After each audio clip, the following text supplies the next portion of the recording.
Do what thou wilt shall be the whole of the law. Good evening. I'm James Gordon for the Thelemic Order. Now, for today's reading, we're still going to be reading from Liber 65, Liber Cordis Cincti Serpente, and as promised, we'll get through that entire reading during the Thelemic Holy Season. Now, as you may recall from our previous discussion, and we'll link to it in the comments, we're talking a lot here about the relationship between the adept and their holy guardian angel. And there's a lot of sexual imagery in this, and there's a lot of queer sexual imagery in this. And Crowley talks about that very explicitly in the commentary, and we're actually going to explore his comments on that in an upcoming video.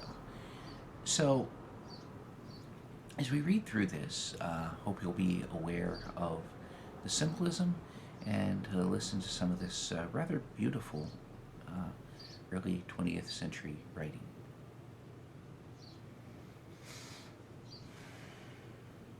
O crystal heart, I the serpent clasp thee. I drive home my head into the central core of thee, O God my beloved. Even as on the resounding windswept heights of Mitylene, some godlike woman casts aside the lyre, and with her locks of flame as an aureole plunges into the wet heart of the creation, so I, O Lord my God. There is a beauty unspeakable in this heart of corruption where the flowers are aflame. Ah me, but the thirst of thy joy parches up this throat so that I cannot sing. I will make a little boat of my tongue and explore the unknown rivers. It may be that the everlasting salt may turn to sweetness, and that my life may be no longer athirst. O ye that drink the brine of your desire, you're nigh to madness. Your torture increaseth as ye drink, yet still ye drink. Come up through the creeks to the fresh water. I shall be waiting for you with my kisses.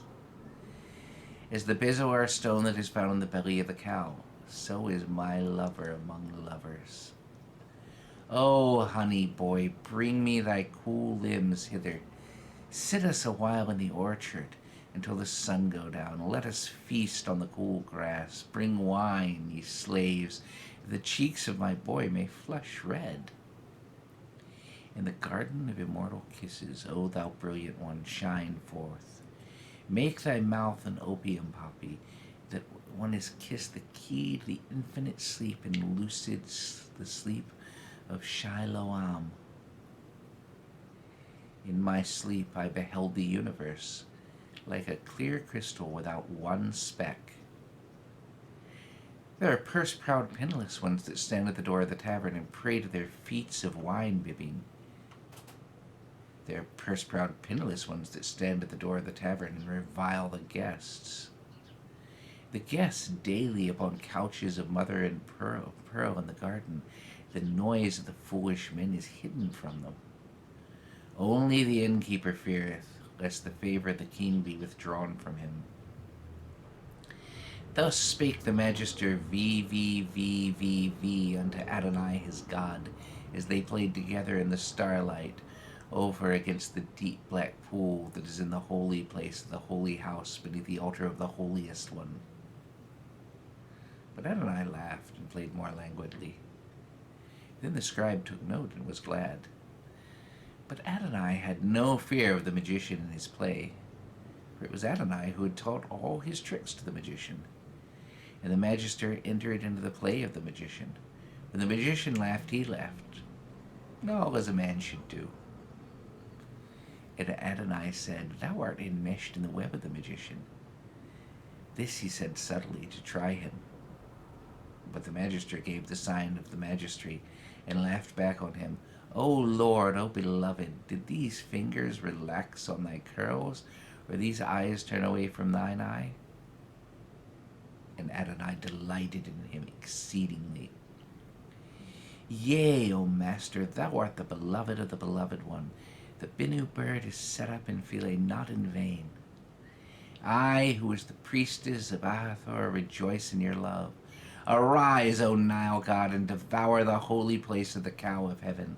Let the milk of the stars be drunk up by Sebek, the dweller of Nile. Arise, O serpent Apep. Thou art Adonai, the beloved one. Thou art darling and my lord, and thy poison is sweeter than the kisses of Isis, the mother of gods. For thou art he. Yea, thou shalt swallow up Asai and Asar, and the children of Ta.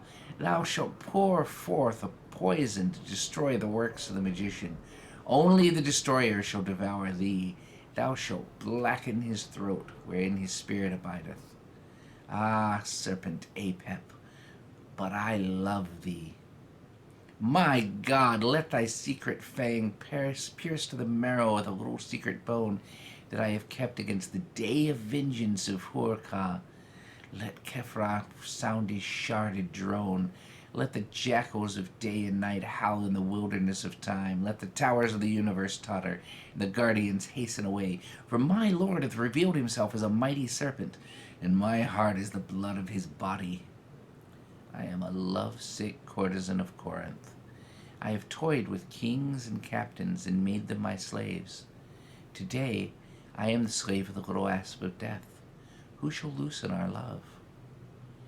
Weary, weary, saith the scribe, who shall lead me to the side of the rapture of my master? The body is weary, and the soul is sore weary, and sleep weighs down their eyelids. Yet ever abides the sure consciousness of ecstasy, unknown yet known, and that is being certain. O Lord, be my helper, and bring me to the bliss of the beloved. I came to the house of the beloved, and the wine was like fire that flieth with green wings through the world of waters. I felt the lips of nature and the black lips of perfection. Like sisters they fondled me, their little brother. They decked me out as a bride. They mounted me for the bridal chamber. They fled away at thy coming. I was alone before thee. I trembled at thy coming, O my God, for thy messenger was more terrible than the death star. On the threshold stood the fulminant figure of evil, horror of emptiness, with his ghastly eyes like poisonous wells. He stood, and the chamber was corrupt, and the air stank. He was an old and gnarled fish, more hideous than the shells of Abaddon. He enveloped me with his demon tentacles. Yea, the 8 fears took hold upon me. But I was anointed with the right sweet oil of the Magister. I slipped from the embrace as a stone with the sling of a boy in the woodlands. I was smooth and hard as ivory. The horror got no hold. Then, at the noise of the wind of thy coming, he was dissolved away, and the abyss of great void was unfolded before me. Across the waveless sea of eternity, thou didst ride with thy captains and thy hosts and thy chariots and horsemen and spearmen, didst thou travel through the blue. Before I saw thee, thou wast already with me. I was smitten through by thy marvelous spear. I was stricken as a bird by the bolt of the thunder. I was pierced as the thief by the Lord of the garden. O my Lord, let us sail upon the sea of blood. There is a deep taint beneath the ineffable bliss. It is the taint of generation. Yea, though the flower wave bright in the sunshine, the root is deep in the darkness of earth. Praise to thee, O beautiful dark earth. Thou art the mother of a million myriads of flowers. Also I beheld my God, and the countenance of him was 1,000-fold brighter than the lightning. Yet in his heart I beheld the slow and dark one, the ancient one, the devourer of children. In the height of the abyss, O my beautiful, there is no thing, verily there is no thing at all, that is not altogether and perfectly fashioned for thy delight. Light cleaveth unto light, filth to filth. With pride one contemneth another. But not thou, who art all and beyond it, who art absolved from the division of the shadows.